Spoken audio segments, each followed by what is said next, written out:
In the 1992-93 season, Aberdeen finished second in every single competition, the League Cup and the Scottish Cup, to those pesky Blue Noses from down Glasgow way. And I'm sorry to have mentioned that, but there is a reason for that.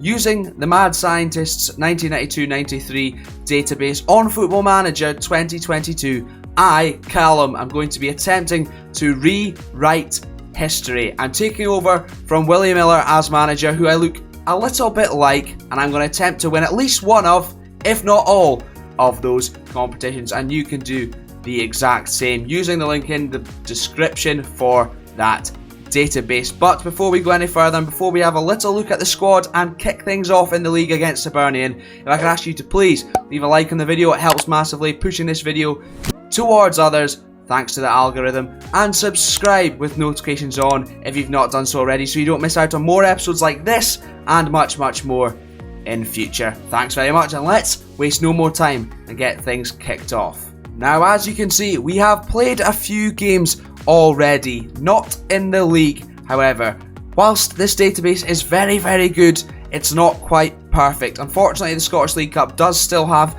the same format as it does in real life right now, not being changed, but the good news is we are still in the competition. We got through the group with Montrose, Peterhead, Wraith and Cowdenbeath, and we will play Dundee in the next round. I only took charge of that game against Cowdenbeath, and it went very well. And as you can see, some of the goal scorers there.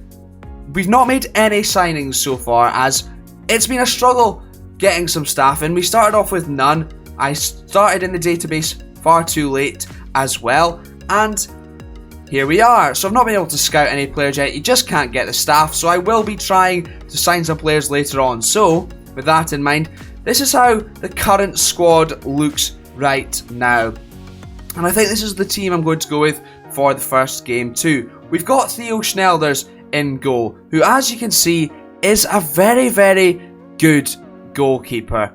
I mean, not quite as eccentric as maybe you would think, but he is fantastic with reflexes, great natural fitness. Not sure how that helps a goalkeeper, but I've said it now. Good aerial command, and his communication is pretty darn good, which I think we are all aware of. However, unfortunately, the face pack I downloaded does have him in the Rangers kit, so that's upset me greatly, and I'm sure you too. We will start with Stephen Wright at right back. It was a toss-up between him and Stuart McKimmie until I realised, well, we don't have any left back, so McKimmie will have to fit in over there. He is very good defensively, good positioning in there, fantastic tackling at 17, marking 15, going forward, pretty decent too, 15 crossings, so hopefully he can put the ball on the money for the big men up top. Mixu Patalainen, what a signing, and Duncan Shearer. A centre-back partnership of Brian Irvine and Alex McLeish will hopefully go a long way in helping us achieve some of our goals this season. 18 marking, 19 heading, 14 tackling, and, well, 13 positioning. Not great. Very good for Brian Irvine. At the age of 27 in this database, pace of 4. That's a concern. Hopefully we don't get exposed too much. And alongside him, the European Cup Winners' Cup and amongst many other things, winner Alex McLeish. 20 heading, 19 tackling, 20 positioning, 13 marking. A little bit quicker than Brian Irvine, but at 33, I'm not quite sure. That probably says more about Brian Irvine than it does about Alex McLeish. He'll be okay. He'll be our star player.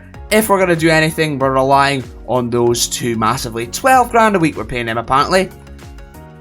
Jesus H. Stuart McKimmie at left back. Competent, filling in on that left-hand side as we can see. With a reasonable left foot. Ideally, we'd probably have him at right back, but the fact Stephen Wright's pretty decent and we don't have a left back means he will fit in there.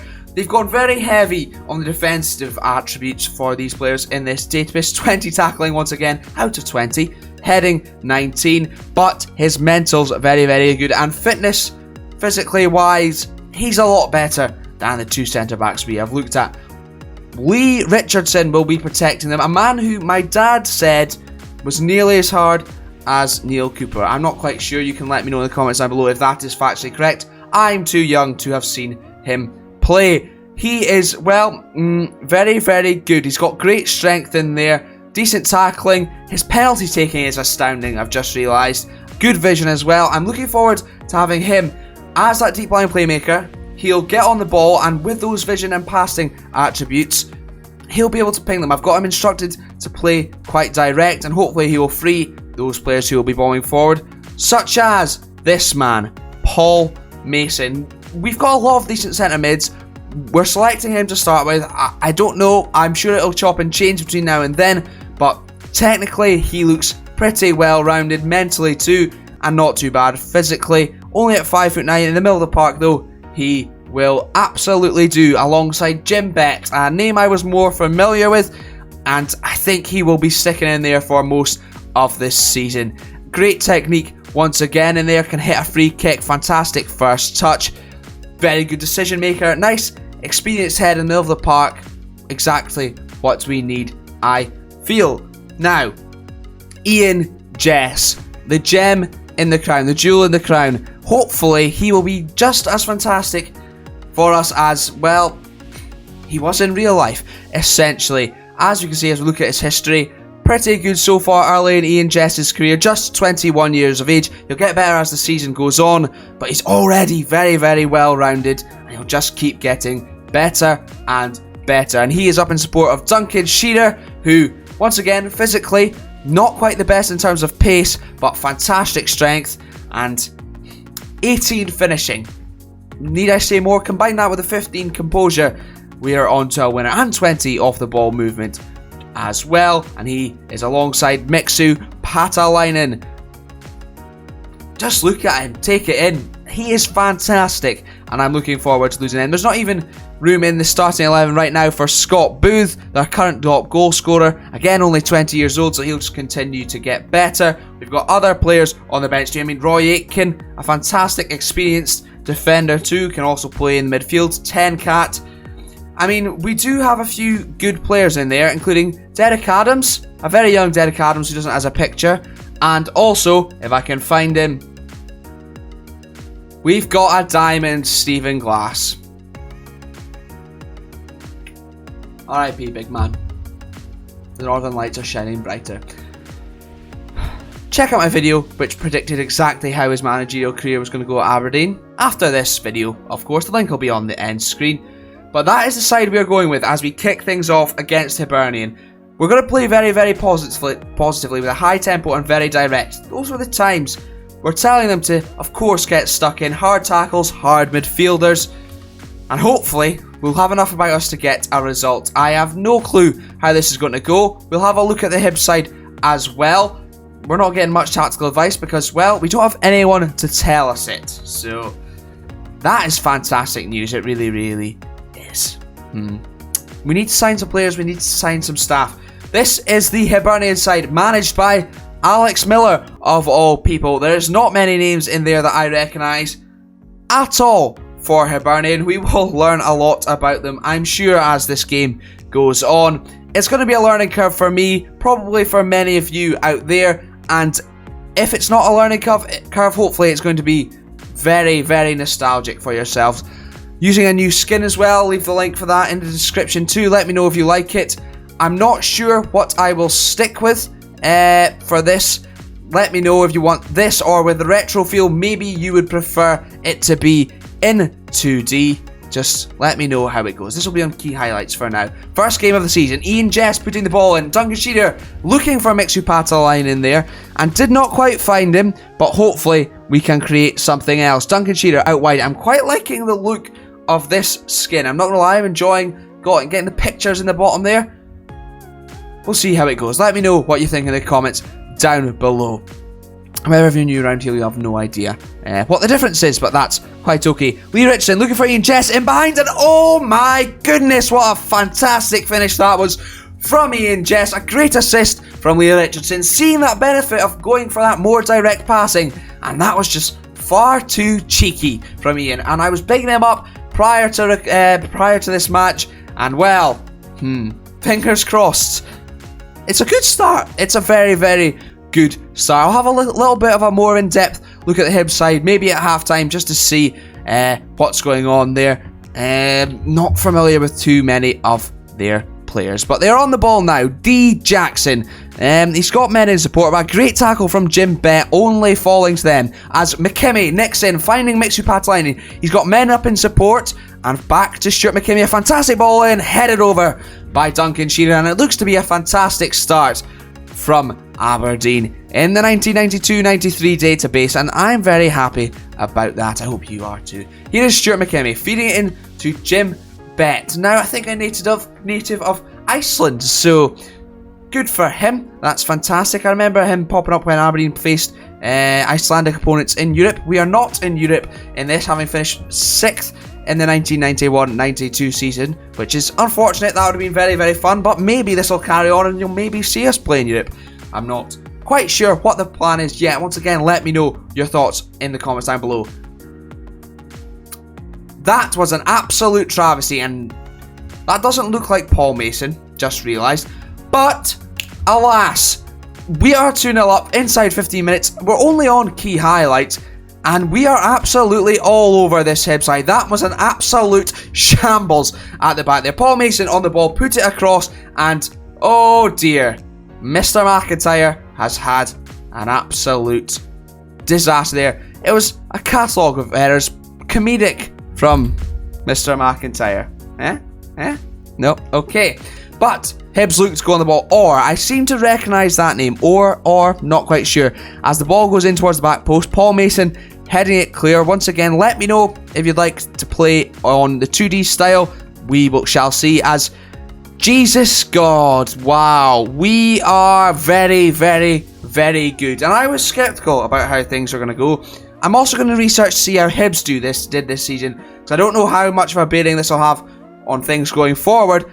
But we are absolutely wiping the 1992 floor with them. Mixu Patalainen chipping the goalkeeper. Burridge, no chance at all. And Rangers have gone 1-0 up at Ibrox. Are, well, probably going to be our biggest rivals so far this season, if things in real life were what to go by. But we are on the ball again, straight after kickoff, straight after a goal, which usually means you're going to get a decent chance one way or another. Let's hope we don't give it away. Jim Bett in the middle of the park. Back with Stuart McKimmie. Looking fantastic at left back. I'm not sure if I'll need to sign one going forward, but if something happens to him, we could be a little bit screwed. Brian Irvin wearing the captain's armband, by the way. McLeish, vice captain. Not sure how it was in real life back then, but that's what I've gone with. Mason nearly making it 4.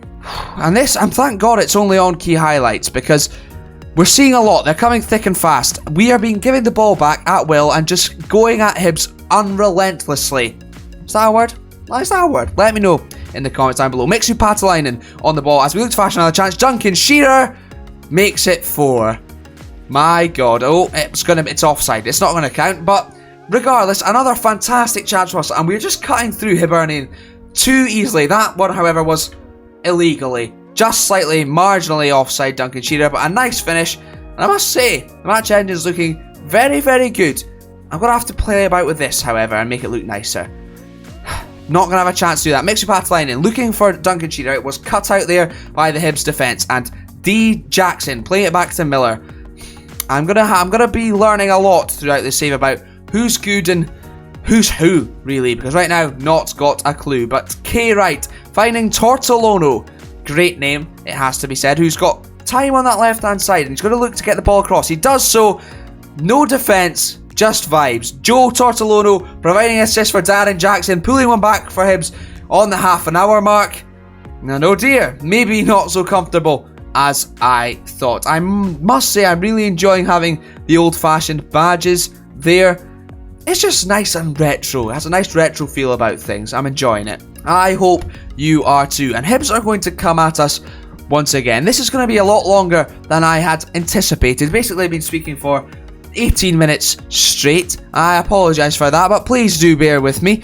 I just didn't think there was going to be so many chances. We're only half an hour into this game. It's been chaotic. And Burridge is coming out from his box there with the ball there. He went long, but it's cut out very, very well from Brian Irvin. His pace not proving to be a problem so far for us. I'm sure we'll probably get caught out at some point throughout this series, as Lee Richardson dropping deep to collect the ball just how we like it. Jim Bett feeding it forward for Duncan Shearer, and Paul Mason breaking forward, hitting it over the bar. Not good enough. Sorry, Paul. I apologise, I really do. However, it will be 3-1 at half-time. I'm just going to take a quick look at the Hibs side right now. Alex Miller, looking lovely there. Their captain, Joe Tortolono. Okay, that explains a lot. He looks pretty decent, especially going forward. That 16 crossing explains his fantastic assist. Who else in there? Key player, Murdo McLeod, an experienced centre midfielder. Well, not had much of an impact on the game, has he, as of yet? Darren Jackson, the man who scored, played for Celtic at one point. That's fantastic. He looks very well rounded. I don't know why this Hibs side are so bad. Expected to finish where in this season? 6th. Why are we smashing them then? We are predicted to finish 3rd. Hopefully, we'll prove that very, very wrong. As we'll get the second half underway, I'm just going to tell them to keep it up. We've been absolutely fantastic. I have no complaints so far. However, we do need to keep our heads screwed on at Pittodrie, as Wright finding Mr. McLeod in the middle of the park. McGinley, they're combining very nicely, and it's ballooned over the bar from K. Wright. They do have a Willie Miller at right wing back. Not that one. He was the manager I replaced. Bit of a killer, Willie Miller, moustache thriller. But we have a corner over the hour mark now. Not so much happening so far in this second half, as Ian Jess collects the loose ball with plenty time and space. He'll look to get the ball across, finding Brian Irvin instead. Jim Bett, Paul Mason towards the back post. He's had plenty chances. Jess, that was rubbish. I expected better there, as Burridge collects that with ease. Approaching the 63-minute mark, won by Stephen Wright. Ironically, the name of my uncle. You're welcome for that. Not quite sure why I shared that information. I apologise, I really do. Straight at Snelders though, that's okay. Is that it now? It is. But not for long. 67 minutes played and Mitchell going long for K. Wright. It was won by Brian Irvin with ease there, and they've given the ball back to us. It's been a bit more of a sloppy second half, far less quality, certainly from our part, from what we've seen as of yet. But let's hope we can add a 4th goal and just tie things up, not give it away. Duncan Shearer knocked it down to Mixu Patalainen. The 1-2 did not quite come off there, unfortunately. But let's see if we can create something. We've gone long and given the ball straight back to Hibs. No team keeping the ball for any sort of length of time and just being far too sloppy. McLeod making the break from midfield, however, and, well, who else in there? Key player, Murdo McLeod, an experienced centre midfielder. Well, not had much of an impact on the game. We've been seeing a lot of chips so far on this version of Football Manager. We're seeing a lot in this game. Murdo McLeod chipping Theo Schnelders there, and I thought it was done. 3-2 now. Squeaky bum time. I'm going to turn to the bench. Not sure what I will do as of yet. Maybe get some more legs in the midfield. Paul Mason looking pretty knackered. Stephen Wright at right back. Don't have too much options though there. So see how that goes. Stephen Wright and Paul Mason will indeed be going to the bench. Gary Smith coming on at right back. 21 years old. Competent is the word I would use there. Yeah, I'm not sure about that change. We'll maybe make that one a little bit later. But Theo Tenkat will be coming on in the middle of the park. He's hard as well. I think that was a thing with midfielders back then. They could just do a little bit more of everything rather than having very specific roles and things they do extremely well. They could just do everything well, quite competently, some more than others, of course. But now with 12 minutes to go, Lee Richardson still dropping deep to get the ball. And let's hope we can see an Aberdeen chance and ideally an Aberdeen goal, and we can end this first episode with a win. Duncan Shearer looking to get in behind, crossing the ball from Mixu Patalainen, but falls to Jim Bett, who strikes the ball from range and finds the bottom of the corner, and hopefully that's it. It is done. We're going to take Stephen Wright off now. Accidentally clicked on him rather than making the substitution. We'll enjoy the goal. First, Duncan Shearer latched onto a long ball forward, and his cross was cut out initially, but only nodded as far as Jim Bett, who, like an arrow, hit that ball into the bottom corner. As straight as you like, no goalkeeper is stopping that one. Now we can take off Stephen Wright for Gary Smith, and Scott Booth going to get a run out for Duncan Shearer, going to go to the bench as well, and let's see how this goes. I think we can maybe make 5 substitutions. I'm not sure if they changed those rules as well, but alas, here we are. Jim Bett finding Stuart McKimmie. They've done very well to get all these players in here. Let's not berate any sort of small, slight, silly rule that they've missed out on. Here is Ian Jess, finding Mixu Patalainen, combining a nice 1-2 there and a good save. This time perhaps should have gone across Burridge there. But we're comfortable now after we did it in true Aberdeen fashion, making things a little bit more tetchy than they needed to be. Brian Irvin heading over there. Do we have another couple of substitutes? I'm just going to stick with the 3 for now, just be a bit more realistic. We'll find things out further down the line. Burridge's goal kick. Looking for Dan Jackson. 10 cat dropping back there and winning it excellently. A lovely back heel there from Mixu Patalainen. Let's see if we can release Scott Booth. He's described as a pacey goal scorer. Let's see some of that. Let's see if we can get in behind some of the slower centre-backs. Scott Booth in behind. Rounds the goalkeeper. There we go. That was like clockwork. Perfect. Just as I mentioned it, we go 5-2 up, and this has been very exciting. Let's hope the series carries on in this fashion, despite the fact I do need a lie down. Smith found Theo 10 cat, all 3 substitutions combining for that goal, and Burridge, no chance. Booth, too quick, finishes well. I think that will be that. Now, as we head towards added time, all 3 minutes just going away perfectly, and right now, we sit top of the league, and that is fantastic news. Obviously, very, very early days, but they do say start as you mean to go on, and there is confirmation of that. Rangers currently sitting second. We are better on goal difference. Celtic second bottom, with Hibs bottom of the league. It will be very, very interesting to see how this goes. Hopefully, by the next episode, I'll have some staff to be able to do some scouting and sign some players. That would be great news. I think we will be back with this double header, Hearts and Rangers, at the end of the transfer window. Fingers crossed we'll be able to bring in some reinforcements, ideally a left back, but who knows. Thank you very, very much for tuning into this episode. I hope you did enjoy it. If you did and you're excited for the next one, please do leave a like on the video, subscribe with notifications on if you've not done so already, so you know exactly when it goes live, as well as much, much more than that I've got planned. Thank you very, very much. That was chaotic. Take care. I'll see you next time.